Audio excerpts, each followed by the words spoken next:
The man accused of organizing the killing of rap icon Tupac Shakur nearly 30 years ago is finally on trial right here in Las Vegas. Plus, this accelerates timeline for treatment. It accelerates our ability to understand what a treatment is doing. The excitement and ethical concerns surrounding organoids and how UNLV is using them to advance Alzheimer's research. And my own son had a catastrophic medical situation, and research ultimately did save his life. The research helping more children survive cancer and the new financial pressures facing their families. That's this week on Nevada Week.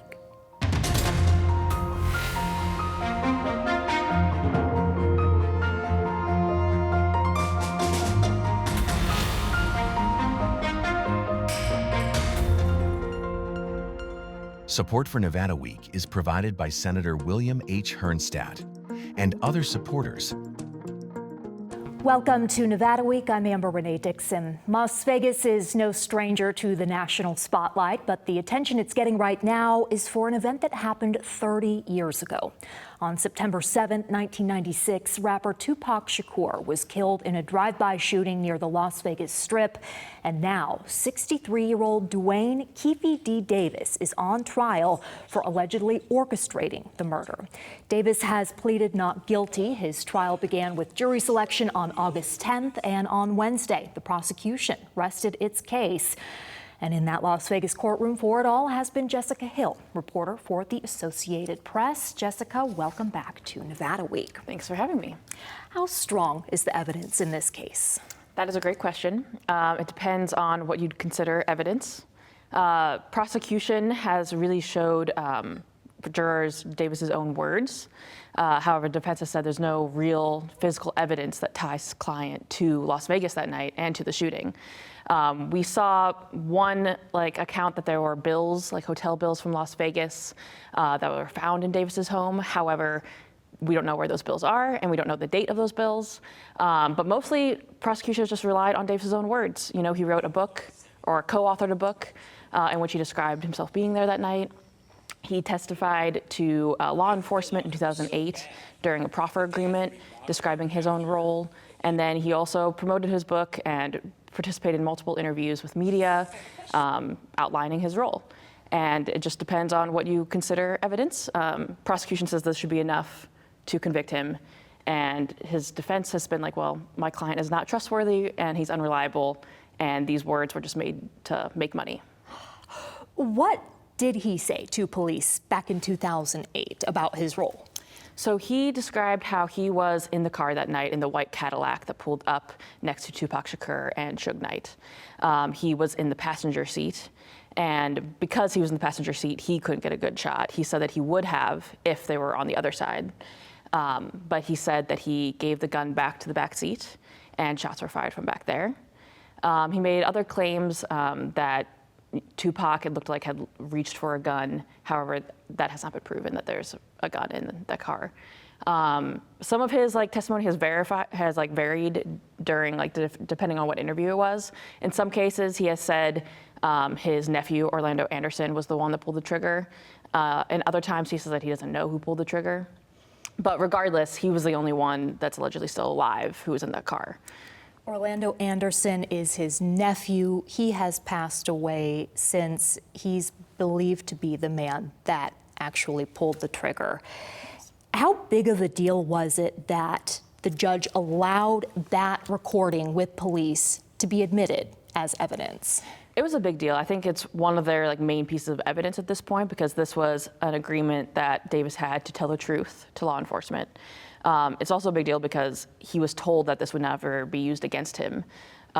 In the hearing, you could hear them talk about how this proffer agreement was private, this would not be used, we're not here to arrest you.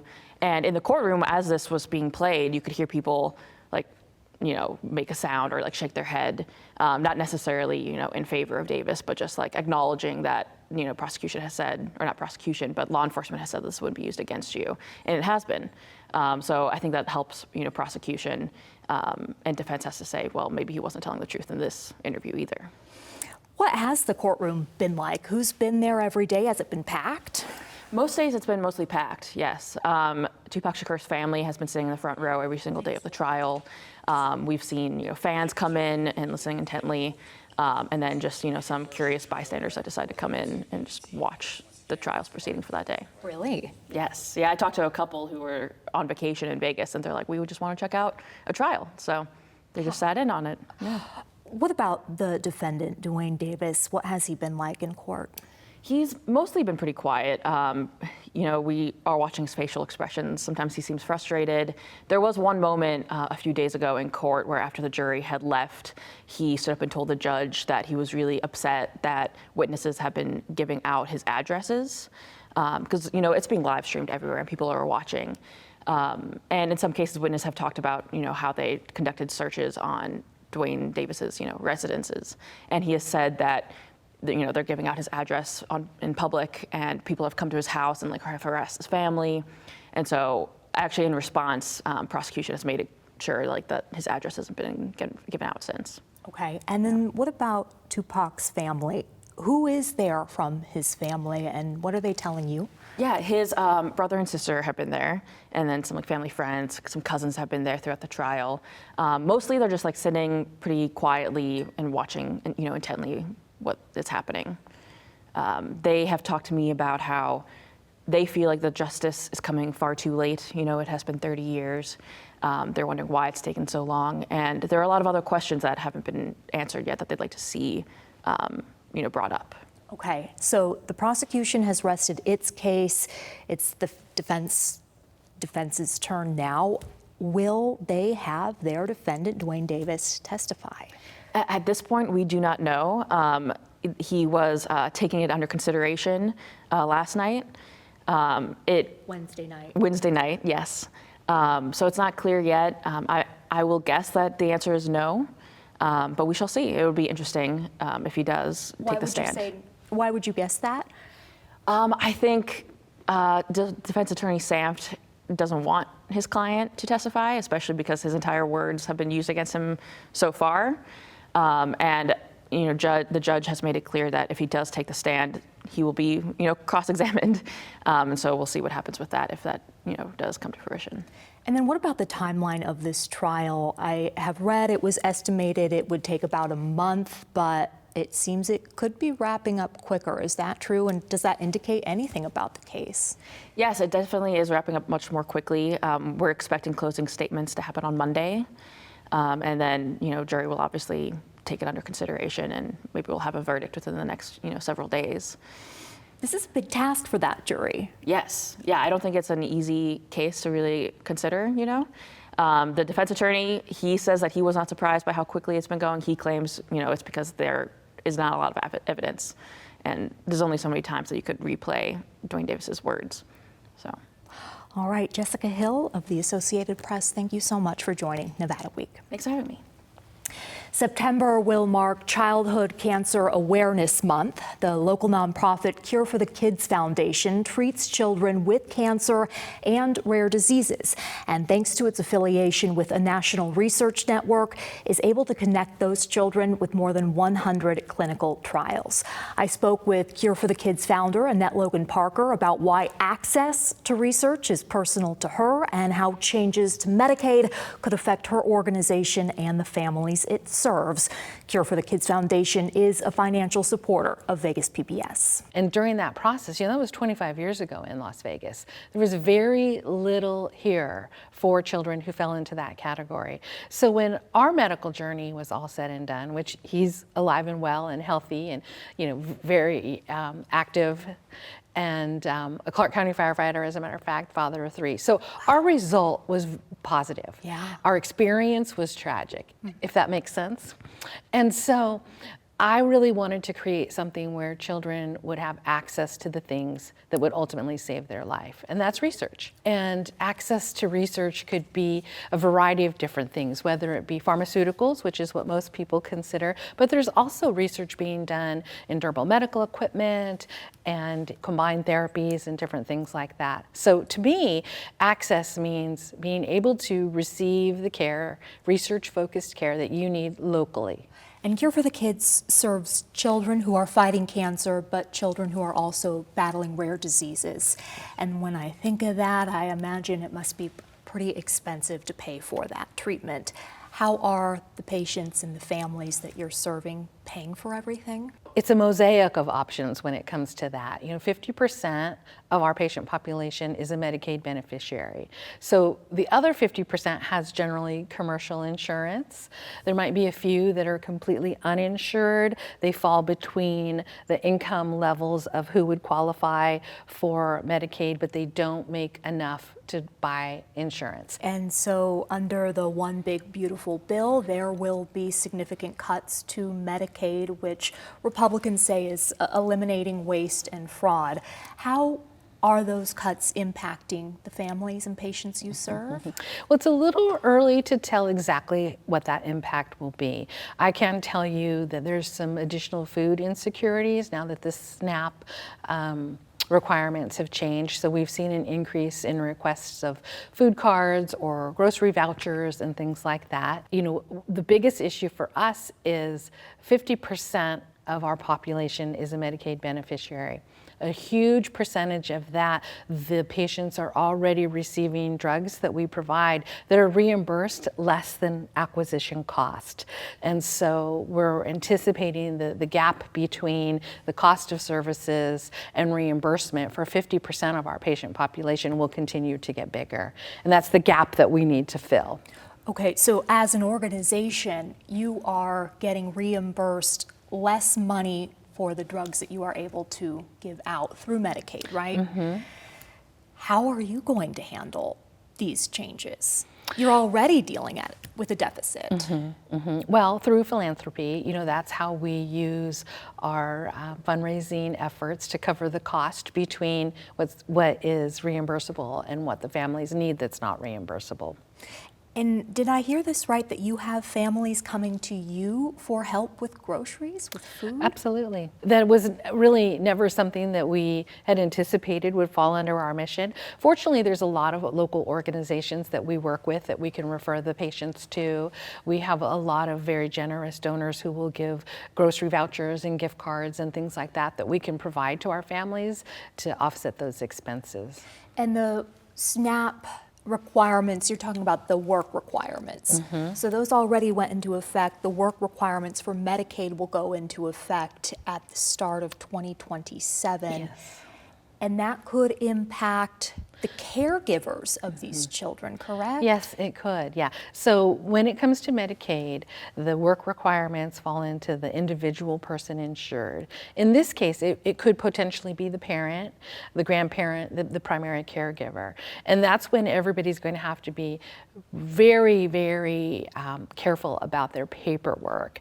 And they're going to be needing to read the new rules around exception criteria. And it's also been our experience that oftentimes people don't lose their benefits because of lack of eligibility. It's because they didn't meet the deadline for paperwork and things like that. So I know that the folks at Medicaid are working really hard to do their best to decrease the burden of the paperwork, but it will have to be done more often than it was before. So caregivers may lose their own Medicaid benefits for their own health insurance. Children will not, but what about young adults who have turned 18 and maybe That's a very problematic patient population when it comes to this particular conversation, because oftentimes the parents have been taking care of all of the paperwork needs, the medical needs, transportation needs, and then suddenly they find themselves where they're no longer the point of contact without additional paperwork to allow the parents to be able to represent the child. And that's where it can be very difficult, because you have now a patient is 18 and they're in the middle of a cancer journey, or they have a rare disease, and they're going to have to figure out the paperwork for the exception, because they themselves will have the work requirement laid onto them, when the reality is they may never have been able to work in the first place. And that's where understanding the exception criteria is going to be really important for people. You mentioned the philanthropy that is needed. That also helps to fund legislative work, lobbying at the federal and state level, and you were able to get some significant legislation passed this past session. Let's start with the newborn screenings.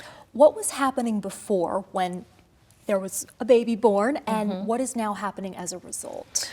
Wonderful. So the bill was essentially to modernize our newborn screening program. So the public health laboratory had a fee schedule that was a decade old, and the fee schedule itself needed to be changed through legislation. So that was the primary objective of that bill, to create the environment where Medicaid could look at the fee schedule differently, because a lot happened in 10 years.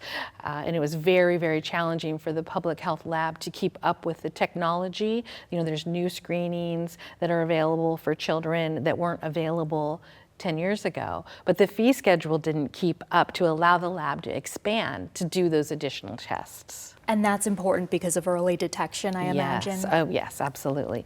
The diseases that our newborn screening program captures are things that would normally not be seen until maybe toddler age or even older. And that's when those issues have already become a huge problem, and they're not reversible. So if we can identify in infancy that there's a genetic condition that we know how to treat, we can start treating it before symptoms ever even arise. And then the other bill deals with licensing for a genetic counselor. Why would that be important? Genetic counselors, what do they even do? Well, oh my gosh.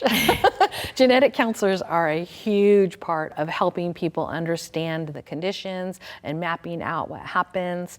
And we don't have a licensure requirement for them, or we didn't. We do now, because the way it was before, anybody could say, oh, I want to get a job as a genetic counselor, and they could go to work and they could learn it and, you know, do different things and work with physicians. But this ensures that they are adequately trained and that they're following the protocols and the things that they need to. Last question, Intermountain Health's Nevada Children's Hospital. It's scheduled to open in 2030. It's a big deal because it will be Nevada's first standalone children's hospital. When and if it opens, is that going to eliminate the need for Cure for the Kids? No. One, we're very excited that they're coming and building a freestanding hospital, but in reality, it will expand the need for Cure for the Kids. So how that works is, you know, we're going to be partnering with them on services that inpatient pediatric oncology and rare disease services that historically have not been available in our community. So those might be bone marrow transplants, things like that, where we send the families out of state and then they return for their general medical oncology care. So that will start to happen in town, which is a huge milestone and a huge victory for our community. So we're thrilled about that. But what that means is Cure for the Kids will have to meet the hospital in the middle and provide additional staff, additional training for our staff so that we can accommodate those things. So collaboratively, we're going to be able to offer something together that the community didn't have before. And that's going to increase the need for Cure for the Kids, not decrease it. All right. Annette Logan Parker, thank you so much for joining Nevada Week. Thank you. This week, the Las Vegas Raiders announced they're making a $25 million donation to the Intermountain Health Children's Hospital. We hope you'll watch next week when we sit down with Raiders president and Las Vegas native Sandra Douglas Morgan to talk about the team's work in the community and the upcoming season. We move now, though, to your brain health matters. Organoids are allowing researchers at UNLV to ask new questions about Alzheimer's disease. That's according to Jefferson Kinney, founding chair of the Department of Brain Health at UNLV. He describes organoids as small pieces of tissue derived from cells that are grown in a lab and mimic real organs, including the brain.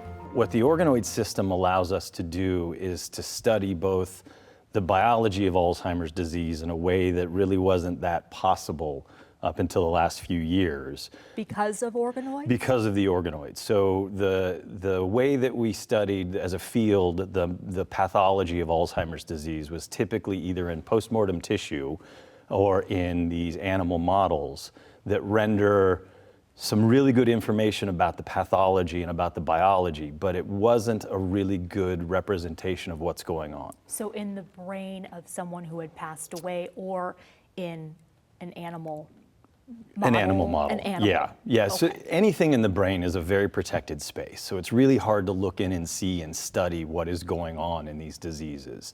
And what the organoids provide the opportunity to do is these small brains in a dish, and by that I really mean they're small pieces of a brain. It's not a whole intact functioning brain, but it's derived from patients. It is something that is exactly what comes from the disease, and it allows us to both study mechanisms, but even more than that, in the last year there's been a real increase in the utility of these to study treatments.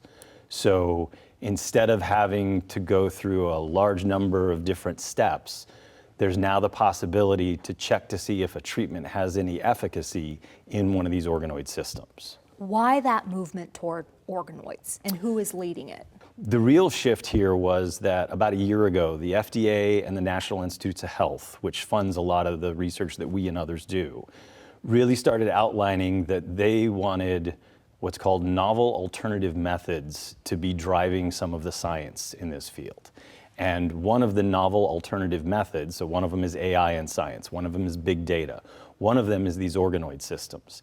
And what really changed is they highlighted that they're now willing to take data from organoid systems as proof of concept into clinical trials. So it used to be you had to test a potential treatment in an animal system, you had to see that it had viability, and then you could try and move into it. They're now willing to accept organoid data using compounds and testing their viability to be able to advance a treatment. And this accelerates timeline for treatment. It accelerates our ability to understand what a treatment is doing. And the sort of outer orbit of that is it also accelerates our ability to look for novel biomarkers of disease, to look at disease mechanisms, all within these same systems. That sounds like a huge deal.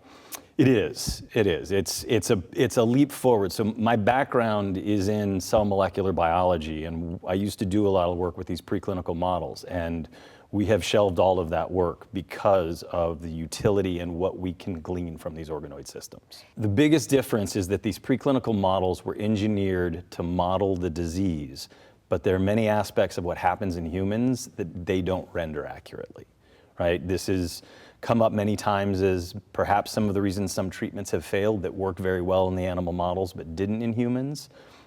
The difference here is that these organoids are derived from patients. So we have organoids growing that are from Alzheimer's disease patients and cognitively normal controls. So we're not questioning if we're rendering what's happening in the patients.